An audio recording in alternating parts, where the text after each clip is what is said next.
Hi, Mommy. I didn't cook anything today.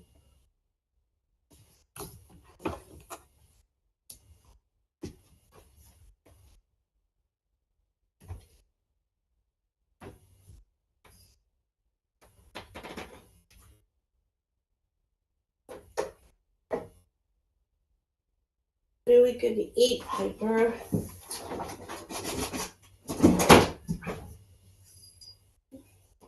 Oh, dear.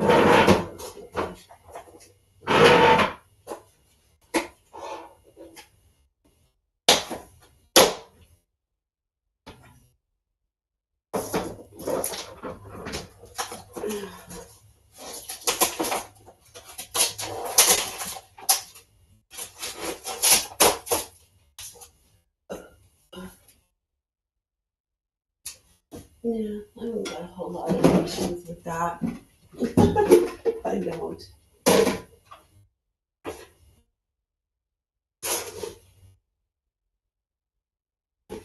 I think she's a little bit wacky. That's me.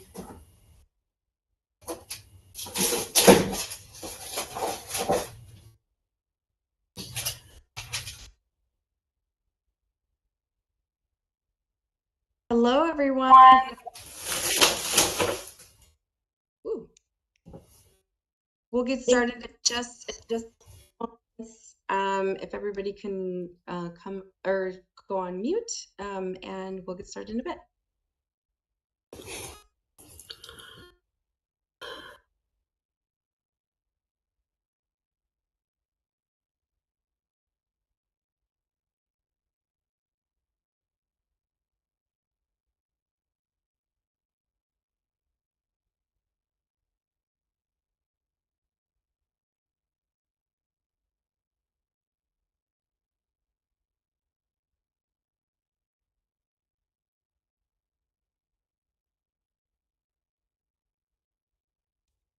Hi, good afternoon, everyone. We'll get started in about 2 minutes. We'll give folks a chance to join us. Just hang tight.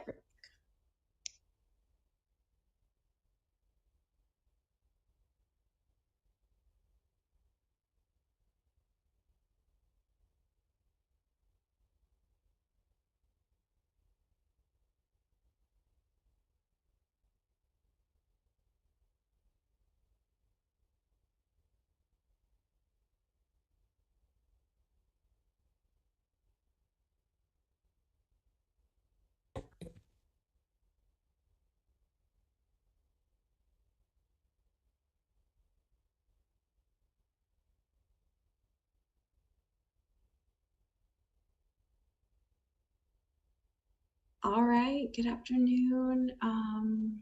Start my video. Hi, everyone. Thank you so much for coming. I think we're still getting some folks joining us, but we'll give it just one more minute and then we'll ease into our meeting for today.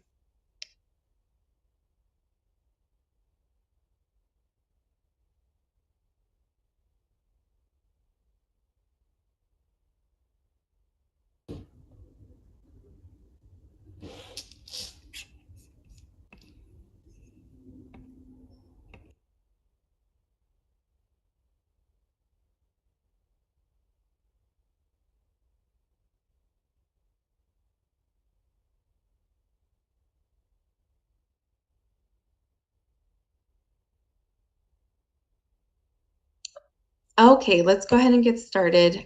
Again, good afternoon, everyone. Let me just hit record so that we can capture our meeting. This meeting is being recorded. Okay, let me get rid of all these dialog boxes. Okay, great. Hi, good afternoon, everyone. Thanks for joining our monthly meeting, our community, excuse me, community ambassadors meeting. I've been talking for 3 hours straight. Anyway, thank you so much for joining. We have a really great agenda for you all today. This is our February meeting, and we have a lot to get through today. So as usual, we have our agenda, and we'll go through it in just a bit, but we have a presentation from Julia Strelo, who is our senior advisor to the director, to talk about children's mental health initiatives here at IDPH. I think this is going to be a really good presentation, and we have a lot of exciting information to share with you all. And then as usual, we go through our agenda. So what's new at IDPH? We're looking forward to the National Colorectal Cancer Month awareness, so we'll have some information there. And our agenda that was added to the calendar invite, you can find resources for colorectal cancer from our website. As usual, we link the latest news releases to our agenda, so you can you'll know exactly what we're up to the date. So the last one that we put out was an advisory to be vigilant around flu cases and respiratory viruses. We've seen numbers go up, and I'm sure you all have heard about these numbers going up. So we certainly wanted to put some information out there for everybody. And then finally, as always, a reminder that our next meeting, our March Ambassadors meeting, is Wednesday, March 26th at 3 p.m. as usual. So save the date for that as well. All right. So without further ado, I'm going to stop sharing my screen. How do I do that? Okay. All right. Hi, Julia. I see you're on. Thank you so much for being here with us. I'm really appreciative. Yeah, hi. I'm sorry. I just wanted to unmute, make sure my sound was working. I will share my deck now. Hi, everyone. Good afternoon. Should I just go ahead and get started? Anything else before I share? Okay. Yeah, go for it. It's wonderful to be here. My name is Julia Strelo, and I am a newer employee at IDPH, and I'm here to give you just kind of a brief overview of my role and some of the items that I'm working on out of the director's office, and then I will definitely pause and take comments or questions. I also have a couple of links and things to share in the chat, which I will do when I'm done talking, because it's hard for me to talk and use the chat at the same time. So I am was hired in October to work on children's initiatives at IDPH. So I have a couple of things to tell you about that I'm working on, but in general, as you may know, Director Vora is a pediatrician and is very, cares deeply about the experience of children as residents of our state. And so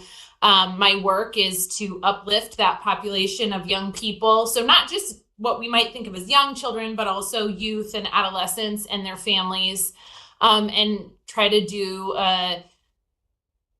the best we can to better connect all the services that serve those populations from a public health perspective, not just at IDPH, but also across other state agencies and across other partners. I'm going to talk about these three things with you today. I'm going to start with my role in something called the Illinois Children's Mental Health Partnership. I'll share a few links when I'm done talking about that. I don't have a lot to say about the second item, which is the development of a children's agenda, but I will talk briefly about that.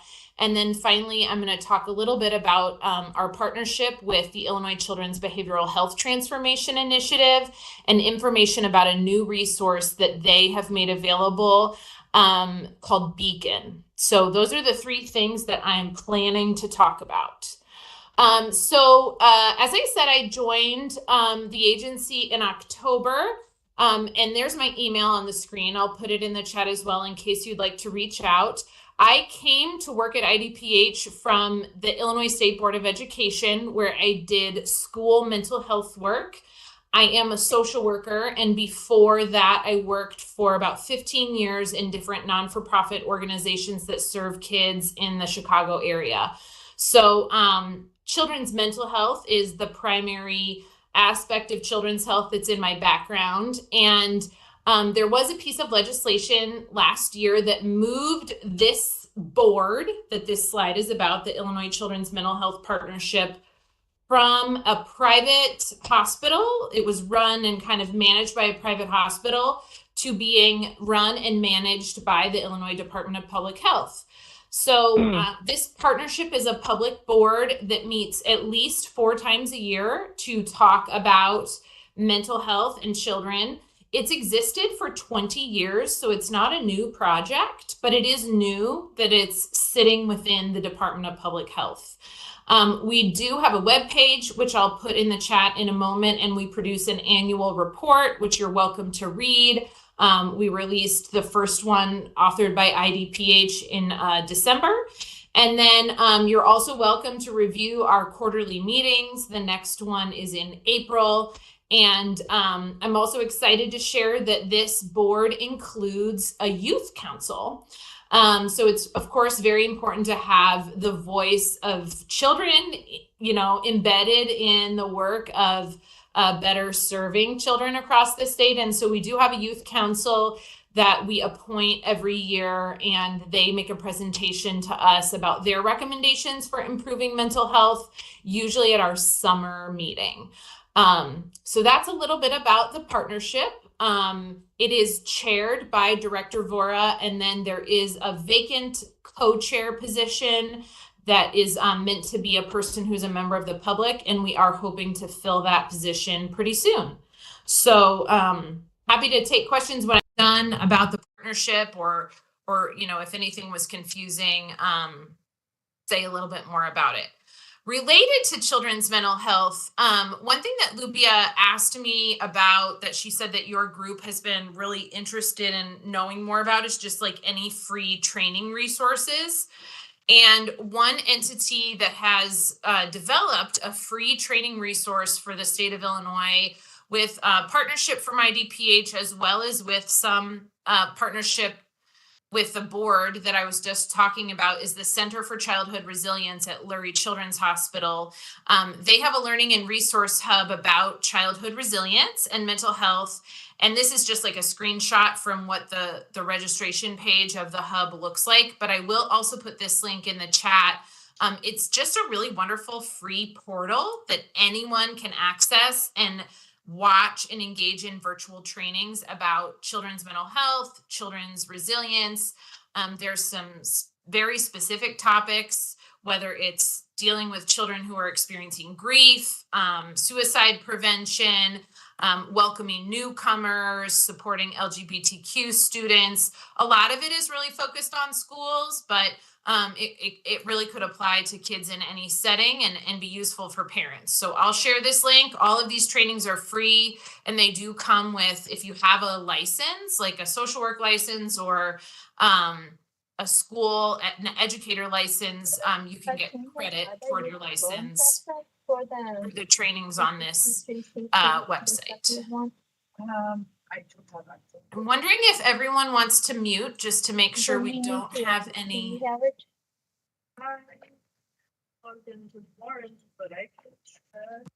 I don't think I can mute that person myself. All right.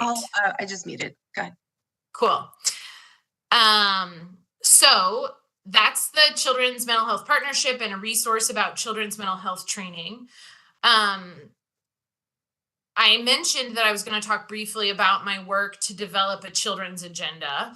And so this is a separate project from the board, and it's not meant to be focused just on children's mental health, but rather children's health, public health for children, and kind of trying to better streamline everything that impacts kids. Children are not just small adults. They have developing brains, they have unique needs.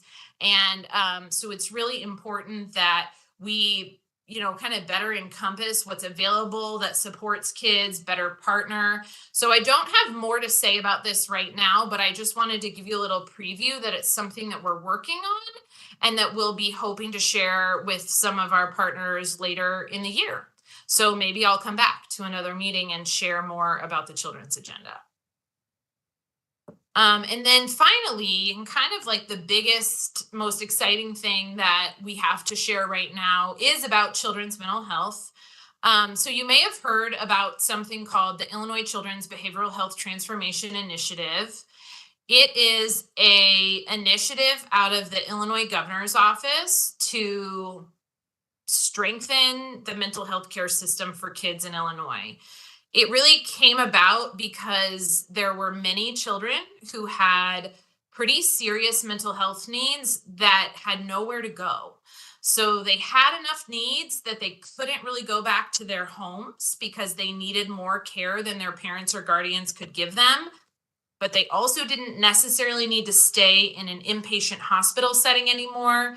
And they were ending up like without a residential placement. And so we needed to do some work to better streamline the system. And so this initiative was born and a report was put out. That's a picture of what the report looks like there on the slide that really highlighted 4 priorities.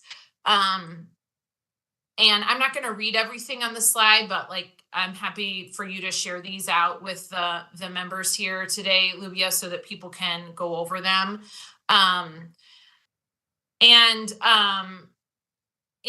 Through those 4 priorities, this initiative brings together 6 agencies that serve kids at the state level in Illinois. So you can see the Illinois Department of Public Health there, and then the other 5 agencies that all have different roles with children's mental health, really to better make sense of how a family accesses the services that all these agencies provide.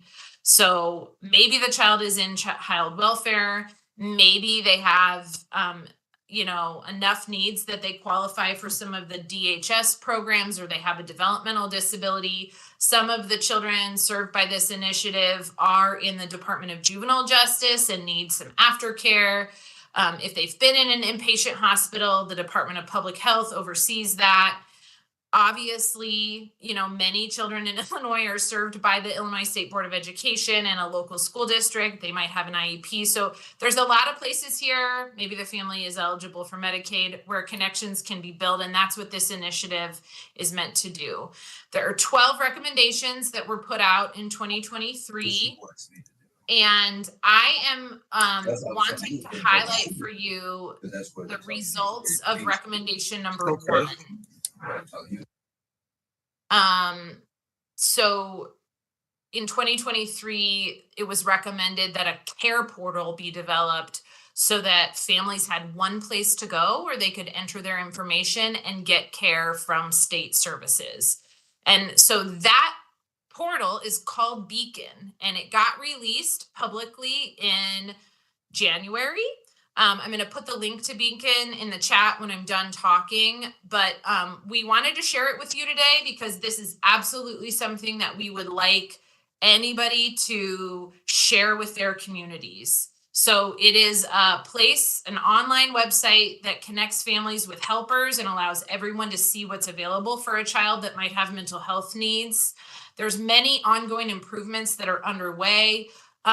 Because Beacon isn't just one piece of the puzzle. It doesn't provide a diagnostic assessment or a prescription or treatment, but it also doesn't make appointments, but it does connect a family to a human who calls them if they want that help from the Department of Human Services, and can help get them linked up to maybe they're eligible for Medicaid, but they haven't signed up. Maybe they need a residential placement for their child. So this is the website URL. I will put it in the chat when I'm done. Families have the choice to either create an account or use this service anonymously, and it links crisis resources throughout the whole use of Beacon. So we do encourage parents who are looking for help for their child who has mental health needs to go ahead and log in and make an account so that they can go back and access what they saw before. But like I said, it is possible to use Beacon anonymously. If you don't create an account, these are some examples of what the Beacon service can provide. So it provides places for families to search for community-based services. It provides examples of those services, so you can see the list of programs that's as an example on this slide. But then families are also navigated to a next step. So as you can see here, Beacon will ask them if they need more assistance. And if you say yes to this, do you need more assistance box, then a resource coordinator will actually call the family within the next day or two, the next business day or two. And so far, Beacon has helped hundreds of families get to services that they need. And we're really hoping to spread the word about it to get more people to use Beacon. So just a couple of other pieces of information on these slides about how families can access Beacon, how providers can use Beacon to work with families. So this could mean a mental health provider or like a doctor or a nurse in a hospital setting. So that's the end of my slides. I'm going to take a moment to put some things in the chat now, including what I think the final thing that I want to say about Beacon is that it's available in 7 languages. So everything you saw on these slides is in English, but you can actually change the language. I don't know if you can see that on the slide at the top. And I'm also going to put a link to a website where you can download flyers to post in your communities about Beacon that are also in 7 different languages. Okay. Last thing, I told you that there were 12 recommendations from this report, and I mostly told you today about number 1. But if you look at this slide and see number 12, IDPH is also heavily involved in the work to fortify community networks across the state of Illinois. And we are working on a system and a program to better connect people who already have existing networks in their communities, so that we can share information. And I also think that maybe someday soon I will come back to talk to this group about that work.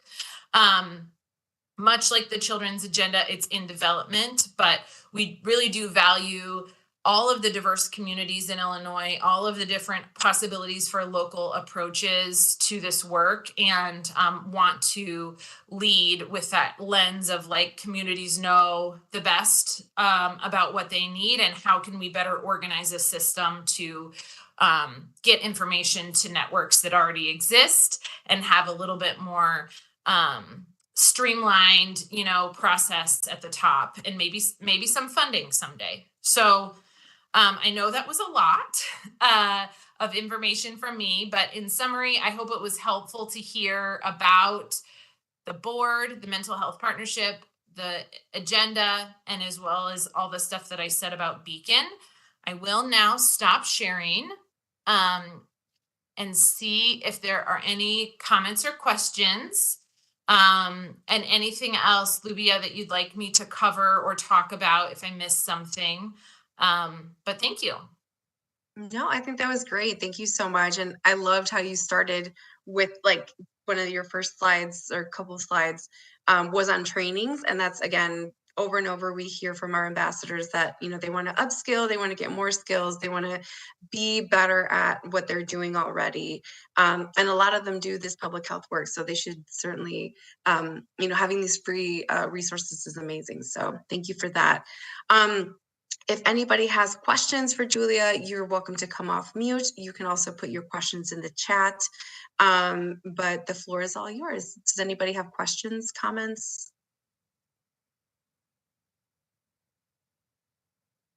Has anyone heard, did everyone see our news release on Beacon? I think we did one a couple of weeks ago where we announced that, this month-long process was finally closer to being done.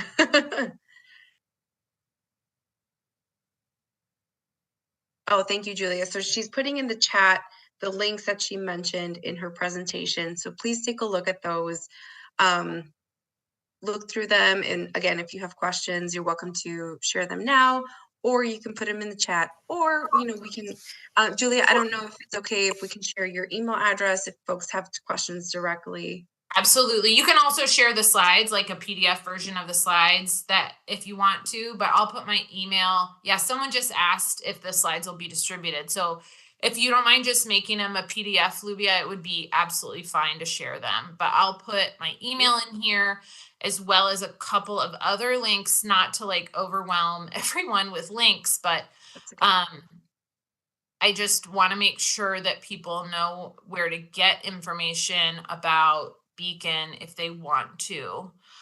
So this is the page that has there's a lot more resources about Beacon. This is actually the DHS website, but this is where the like the flyers in different languages are. Great.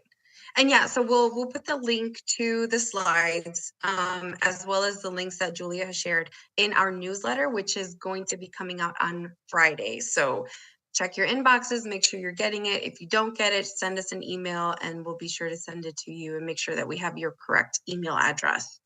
I did see a question come through the chat.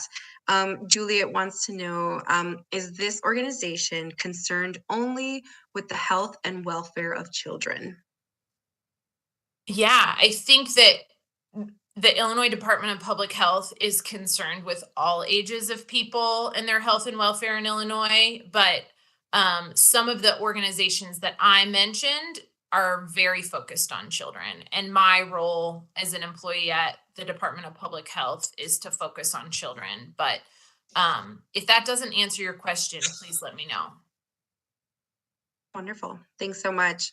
Any other questions from the group before we let Julia go? And Julia, you're welcome to stay for the rest of the meeting if you'd like. But does anybody have questions, comments for Julia? Thanks, Andy. Andy just linked the press release that we put out in January, along with some other partners about this initiative. Thanks, Andy. Yeah, thanks so much. And I'll say too, if you are interested in distributing information about Beacon in your community, or you do that and you get questions from people, or you're finding something doesn't make sense, like, we want to hear from you. You know, this is a service that's meant to serve the residents of Illinois. So please feel free to email me or set up, reach out and we can set up a time to talk. I've worked in the children's mental health field for a long time, so I know that it's a very needed service, but I also know that it's very overwhelming to get flooded with links or flooded with information. And we want to make this accessible to communities. So happy to hear feedback, whether it's negative or positive. Actually, to that point of feedback, I did just think of a question. We get these presentations and then presenters will say, these resources are available in Spanish, but I wonder if we have somebody who could do these presentations in other languages, right? Because, like, for example, I see Hilda from Enlace, and her group has, they're all promotoras de salud, health workers, community health workers, and they're parents and they're primarily Spanish speaking, but that's not to say that Spanish is the only language. But I wonder if there's other folks that can speak to this new, to these initiatives in other languages. Yes, I believe that we do have someone that can make these presentations in Spanish. So I would encourage you to email me. I don't speak Spanish, but even if you sent me an email in Spanish, I will. I know there's a barrier here because I'm not saying this in Spanish, but yes, we will definitely find someone who can do it in Spanish. As far as the 6 other languages, I want to confirm that we can, but those are the 7 most popular languages or most frequently spoken languages across Illinois. So that's why they were selected. So yes. Great. Buenas tardes, Hilda. Sí, gracias a Lubia siempre por la invitación. Y voy a hablarlo en español y tú sí puedes traducirme. Pero gracias. Déjenles digo. So Hilda's going to say her comment in Spanish and then I'll translate for her.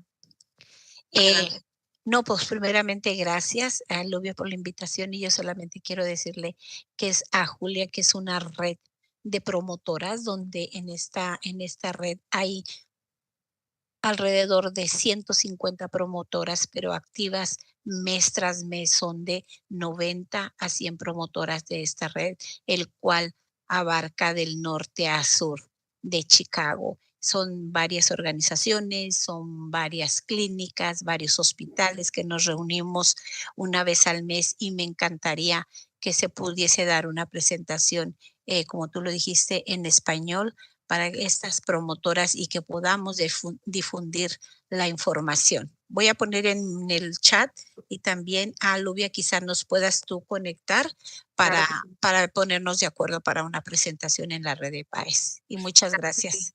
Claro que sí, gracias, Hilda. So Hilda was saying, thank you so much for the information. And she wanted to share that, you know, she manages this network of health promoters, promotores de salud, that has contacts with, that has 150 active community health workers working in both the south and west sides of Chicago. And different hospitals, clinics, and things like that. And so what she'd like to do is extend an invitation to their monthly meetings for someone to bring this information to their group in Spanish. So she asked if I can help coordinate that, and I'm certainly happy to do that. Julia, we can connect on that as well. Yeah, Lubia, if you want to ask her to, the two of you can connect via email and loop me in, I will loop in my colleague who works out of the governor's office initiative that speaks Spanish, and we'll figure it out. And either it will be her or we'll get some additional team members that can make some of those presentations. I would say, and please add this to your response, one of the best places to connect with around Beacon is healthcare and emergency department settings. So not just emergency departments, but also like pediatric settings, because so many people are going to the emergency room, urgent care, or their primary healthcare provider in a pediatric place with a mental health concern. And we need help getting the message to those providers and those families and those workers, especially in those healthcare settings. So it's a great question. We absolutely want to make it happen. Great. 1 second. Let me translate this in Spanish. Hilda dice, Julia, que definitivamente ellos pueden, que nos conectemos todos para poder traerles la información y la presentación en español. Quizás sino con los contactos y los contactos que tenemos en la oficina del gobernador, que también son parte de esta colectiva, de esta iniciativa. Entonces, también ella quería que le dijera que también saben que esta información es más importante en las salas de urgencia y en las clínicas, ¿verdad? Porque también ahí están los niños, están los papás, o sea, esa información debe de estar en ¿cómo se dice? En esos lugares, ¿verdad? Y también necesitamos la ayuda para poder llevar y traer la información a esos lugares. So, con mucho gusto nos conectamos y ya nos programamos. Gracias, Hilda. Gracias. Yeah. I have one more question I saw in the chat that I want to answer, but happy to wait more if there's more back and forth or. No, you're good. Go ahead. Okay, so it looks like Tony asked, will school nurses receive this presentation? Yes, absolutely. So I believe that some partners of mine and Lubia's in the Office of Women's Health and Family Services at the Department of Public Health oversee a lot of work with school nurses. And so we are planning to do outreach to them. And I believe that we've trained over 2,000 people who provide that specialized support role at schools, but there's always more that we can do. So please feel free to help reach out to any groups of nurses, school nurses that you know, because I think that I never want to assume that we're done sharing the message. Absolutely. I know Susie, who's not at this meeting, Susana Gonzalez is the past chair of the Hispanic Nurses Association, who also has just a wonderful network of nurse leaders who we can definitely tap into. So we'll connect on that as well. One final comment I'm seeing in the chat from Carm. She says, may I suggest you reach out to providers such as the Crusaders Clinics in Northern Illinois, also the Women and Children Clinics of Mercy Health, Swedish Hospital in Rockford, Illinois. Yes, absolutely. It would be very helpful to me if anybody has specific people at those places to connect me with them via email. So I just put my email in the chat. If Carm, if you have a contact there, if you want to send me their name or their email, I'm happy to do that work. But it's really helpful when reaching out to a bigger institution to have an actual person that knows somebody. Otherwise, sometimes those emails get lost. So I would be happy to help there.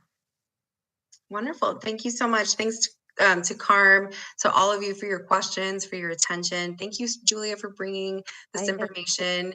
And yeah, I mean, let's work our networks. Let's see who else needs to hear about this. Send Julia an email. If you forget her email, just send me an email. We'll connect you and we'll make it happen. So again, thank you so much. Thanks for coming. Yeah, thank you for having me. And maybe I'll see you again back on these topics another time this year. Thank you all for your work in Illinois. It's very valuable and I appreciated talking to you. Yeah, thank you so much. All right, moving on to our next part of our agenda. Sadly, I don't think our intern, Saleha, was able to make it. She's sent me a message that she was running from work. So I will take lead on the next part of our agenda. Give me one moment.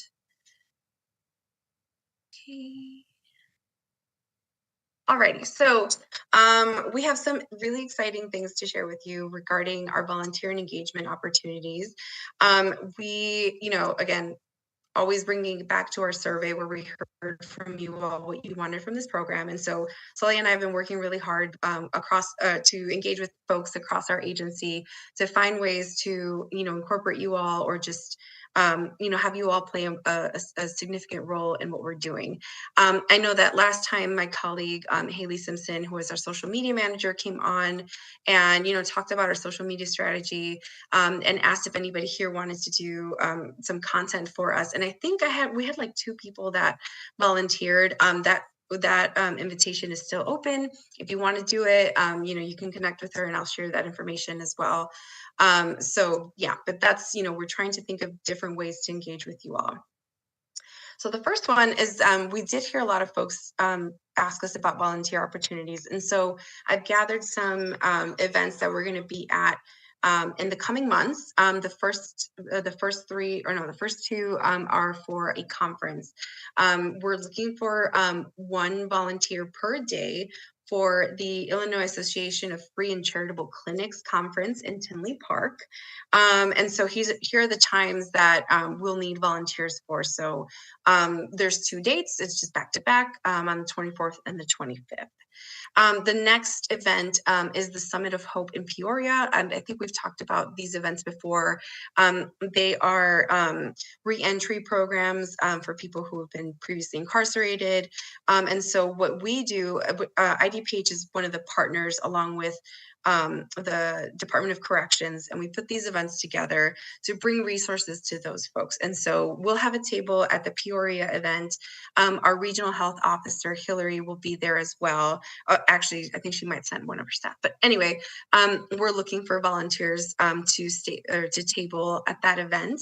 And then finally, we have a community event in Livingston County at their health department in April related to sexual assault. But also it's a community health fair as well. And we're looking for 1 volunteer for that. I will be there, so I just want somebody to come with me and keep me company as well. We created a sign-up form. So it's just another Smartsheet form. It'll have all of the current available volunteer opportunities, and we'll update that periodically and also share them with you all at our meetings, just so you know like what we're looking for. If you can make it, that's great. Just note that we IDPH can't support with travel costs, but if you're already in the area, if you live near Tinley Park or Peoria or Pontiac, and you want to come volunteer, be a part of our outreach activities, that would be amazing. Let us know, and I will again put this link in the chat, and we'll share that out with you all. The next big thing that we're looking forward to is the Illinois Infectious Disease Conference. That's from April 8th or 15th through 16th in Champaign at the I Hotel. And I'm really excited about this one because we were able to provide comp registration for the virtual conference to our ambassadors. Yay!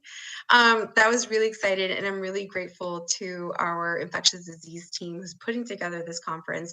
I asked them if they can get us, some of our ambassadors and open up that opportunity for you all to attend the conference virtually, and they were so gracious and letting our ambassadors use our IDPH staff code. So what that looks like is that, there's an event code that you can use as an ambassador when you do the registration, and I'll link that in the chat as well.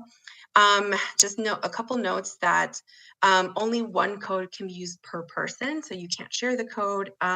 We are tracking those of ambassadors who sign up to register. And it can't be used outside of people who are not ambassadors. Like I said, we are going to be reviewing our list and make sure that we get proper lists for folks. So really, we're going to try, our goal is to have this opportunity available to ambassadors only. So, if you're interested, let me know. Again, we'll put this information in the chat. And we'll put this information in our newsletter. If you still have questions about it or just, whatever, please feel free to reach out to me. I will be attending virtually as well. I was like, did I register for in person? I'll be there virtually as well. So, we'll certainly, be able to connect in that way. But I think it's really good information, especially, with a lot of the focus on infectious diseases and, just a good way to hear from professionals and our subject matter experts on that. So very exciting. And I do believe, and I don't know if someone is here from our team that would know, but I believe Dr. Vora, our IDPH director, will be speaking at that. Okay, next thing, our communications team is putting together a list of public health heroes and we're looking for stories, right? So we wanted to open this opportunity up to our ambassadors to nominate a public health hero, right? So what we're looking for are stories of the people doing exceptional work. Exceptional work on behalf of the cause of public health, both within IDPH and at the local health departments or the regional health offices. We are going to be featuring these stories during IDPH's 30 Days of Public Health in April.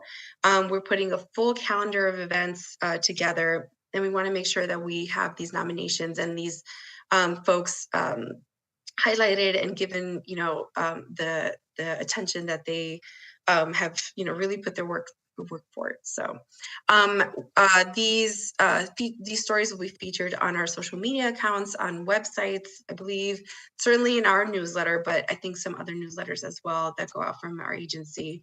And so if you have anybody in mind, please submit a nomination via email at dph.communications@illinois.gov. Again, all this information in the chat or some other way to get it to you all. But the deadline to submit a nomination is March 10th. If you want to know a little bit more about what a nomination is like, I think it's just a simple email with a story behind it, and we'll reach out to you if we want to feature that story. So if you have questions about it, hang on till the very end of this presentation. Moving on. Oh, nope. Speaking of newsletters, you all know we have our community newsletter, or community ambassadors newsletter, but we're also now opening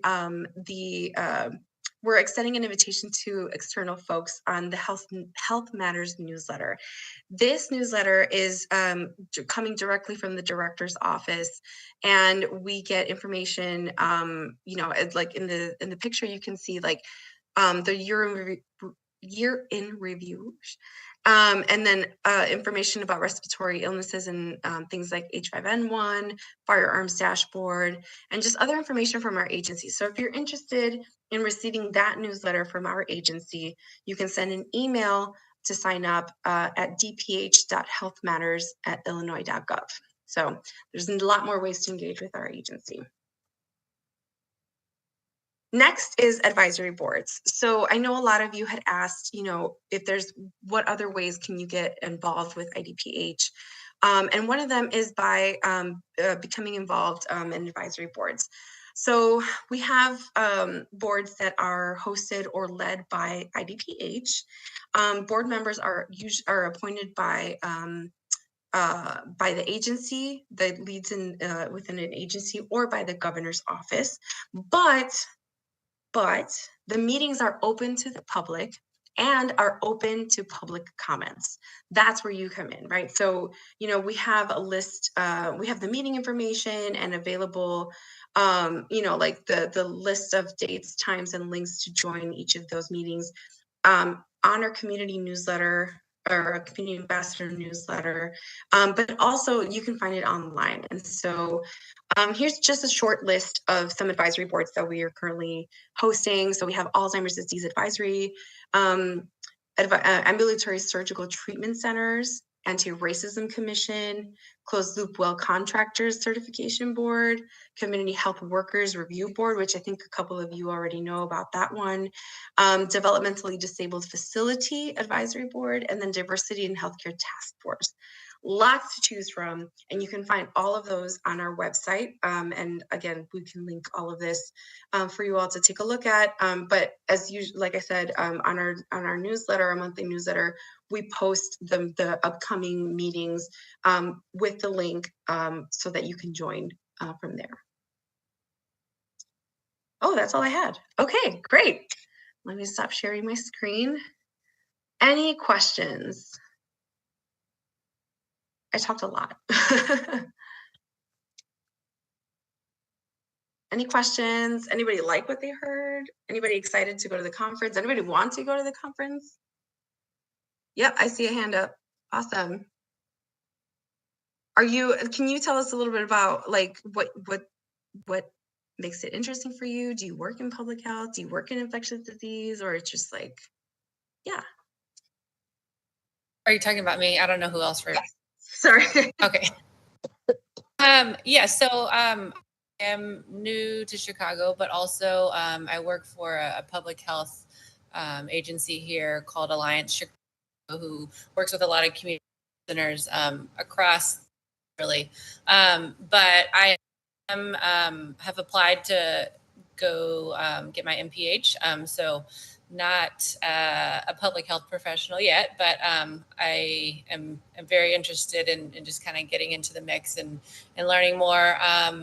I worked previously with a company that was mobile medical clinics within different communities. So very familiar with a lot of these conferences and been and have interacted with a lot of the people that will be at these same conferences. So yeah, and worked with free clinics, you know, in different states before. So yeah, just wanting to get involved as much as possible. Awesome. Thank you so much. We're happy to have you here. And, you know, we try and find these kinds of engagement opportunities for our ambassadors. So, you know, as you're going through your program, if you think of anything, or if anybody really, you know, if you come across something that's interesting or relevant to public health that you think others should know, please feel free to send, or if you can share during our meetings, that would be great. Jerry says, can you reshare the conference information? Yes, of course. I will take some time to put the links to different things in the chat. But as usual, you know, we really try and funnel everything towards our newsletter. So there you'll find all of the links we talked about and posted and shared and all of this information. If you don't get the newsletter, if you're like, what are you talking about? You can stay behind, or you can stay a little after our meeting's over, and I can, you know, make sure that I get your information and send it out to you. But you know, if you do get it, great. Share it with whoever you'd like, and please invite them to our meetings. Invite them to sign up for the program. We're welcome, or you know, we welcome folks from across the state, and we certainly want to get more representation from across the state. So if you know of anybody, let us know. I'd love to join the conference, but it'll be out of time for another conference. So April 16th. Yeah, I know. It's, you know, I feel like a lot of conferences kind of start bunching up around the same time. So you're like, oh, which one do I go to? Stacy, how do we sign up for the newsletter? Why don't you stay behind afterwards, and we'll have a quick chat just to make sure we have you on our distribution list. All right. Anybody else? Any other questions, comments? Everybody good? Great.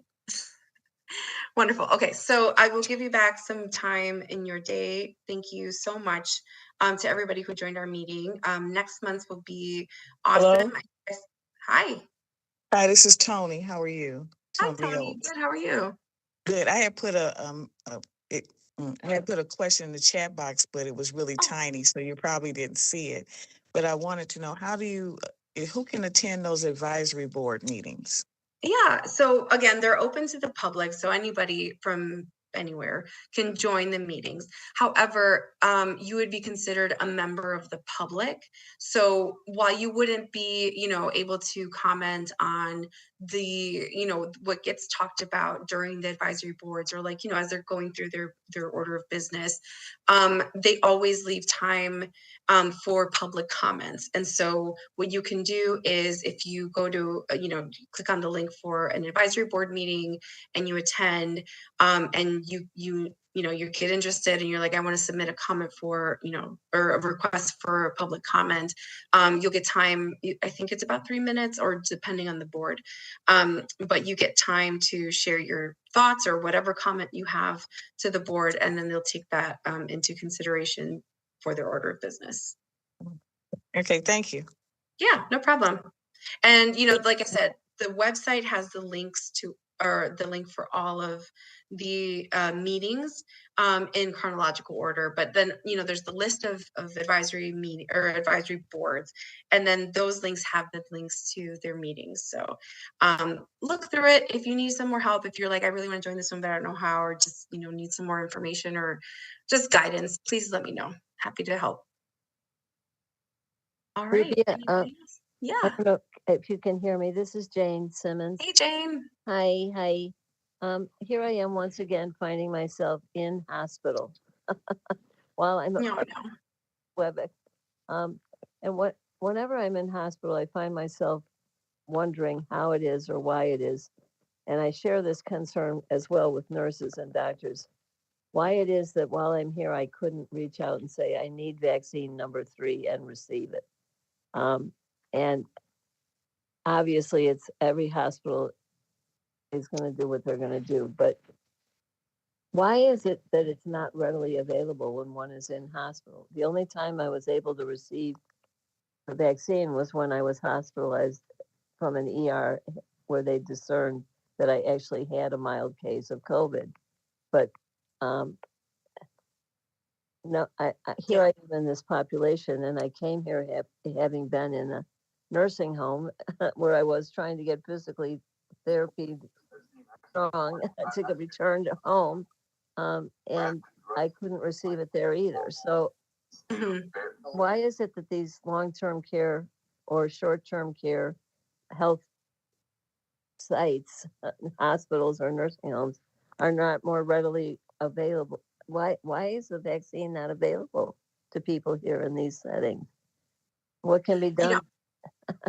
Yeah, I think we've talked about this before, and I think what the best recourse I can give you is to connect you with our long-term care folks, and to pose the question, because I don't see one of our subject matter experts here, but I do think that they would be able to provide a better response. So I'll give you a call after our meeting, and then I see what you're saying. I guess I'm bringing it up not so much as a rhetorical question, but it just seems to me that part of the initiative of reaching out into the community would include reaching people who are finding themselves in a long-term or short-term health setting. And maybe I'm inviting you to bring it to a discussion level at the state level, where you can be sitting at a table with someone saying, from the community, we have, why can't we revisit the availability of the vaccine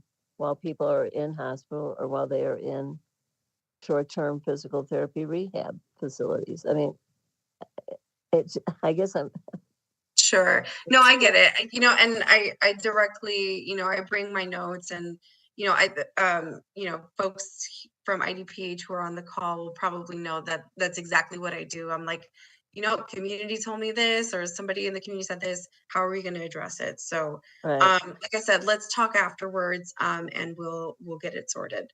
Okay. Thank Yeah, you for thanks so listening. much, Jane. Yeah. Thank you.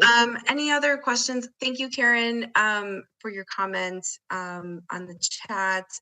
Jerry, I will, we'll chat afterwards. And anyone else is welcome to stay a little later. I'll be on for about 5 more minutes or after 4 o'clock. So if anybody has questions, comments, concerns, whatever, you're welcome to stay. If not, thank you so much for your time. As usual, we will meet again in March, on March 26th at 3 p.m. and we'll have another robust agenda. So thanks again for all you're doing. Reach out to me if you need anything, and thanks again. Bye.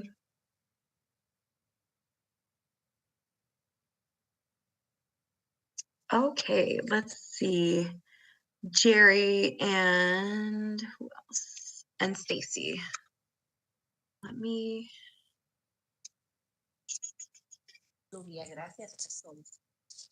Claro que sí, gracias Hilda por estar aquí. Nos comunicamos y para que traiga la información, porque ya sabes que siempre. Gracias, Luvia. Claro que sí, gracias Carla. Nada. Hasta luego. Hasta luego, cuídense mucho. Igualmente.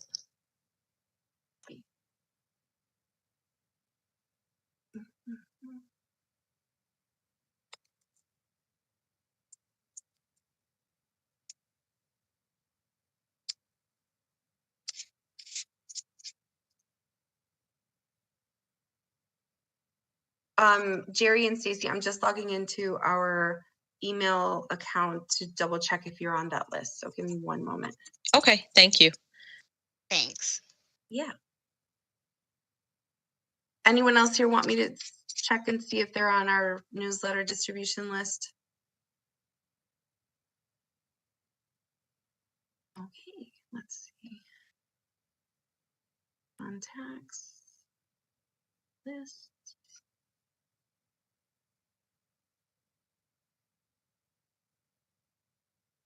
Here's my list of people.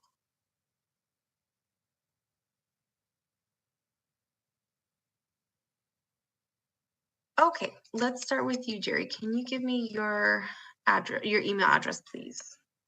It's J, S as in Sam, M as in Mary, 99 at 99? U, yes, 99 at uic.edu. So JSM99 at UIC, right? Yes, Okay, it doesn't look like I have you, so I am going to include you. Okay, thank you. Yep. Lubia, can I put another one in the chat so you can include that one too? Yeah, of course. Go Okay, ahead. I'm gonna do that while you're doing that. Okay. Okay, and then Stacy, can I get your email address, please? Okay. It's Stacy STACI .diggs at cookcountyhealth.org. Okay, great. And it might what might happen is that I also send out information and the invite to our ambassadors meetings and the newsletter, just to our ambassadors newsletter, right? So, or our ambassadors email list. So if you hadn't signed up to be an ambassador yet, you might have, and you're coming to the meeting